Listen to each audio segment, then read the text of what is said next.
আচ্ছা দাদা, ইন্স্যুরেন্স তো অনেক কোয়ারি রয়েছে, একটু যদি একটু শেয়ার করো অল ইজিস। ইয়েস, অল ইফিস বলে না, অল ভেহিকলের জন্যই একই rule. According to the insurance regulatory authority of India, ইন্স্যুরেন্সের কিছু রুল আছে। ক্লেম করার, অ্যাক্সিডেন্ট হওয়ার 24 আওয়ার্সের মধ্যে ক্লেম লঞ্চ করতে হবে, না হলে ক্লেম পাওয়ার চান্স একদমই থাকে না, হিসেব মতো থাকেই না। নেক্সট, ইন্স্যুরেন্স কেনার সময় কি কি খেয়াল রাখবেন, কয়েকগুলি অ্যাড অন আপনার সুবিধার জন্য। First, zero depreciation add on করতে হবে। গাড়ি অ্যাক্সিডেন্ট হলে ফুল টাকা পাওয়া যাবে। নেক্সট, রিটার্ন টু ইনভয়েস, গাড়ি থেফট বা বাগলারি বা কমপ্লিট লস হলে পুরো টাকা পাবেন আপনি।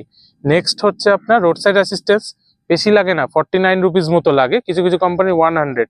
বছরে 4 বার গাড়ি free towing service to your nearest TC within 50 kilometre. Next হচ্ছে কনজিউমেবল, গাড়ির প্যানেল চেঞ্জের সময় যখন কোনো গ্লু বা কোনো ক্লিপের দরকার হয়, সেই টাকাটাও আপনাকে পে করতে হবে না, ইন্স্যুরেন্স কোম্পানি পে করবে। এই অ্যাড অন গুলো আই থিঙ্ক রাখা উচিত সবার, তাহলে ফুললি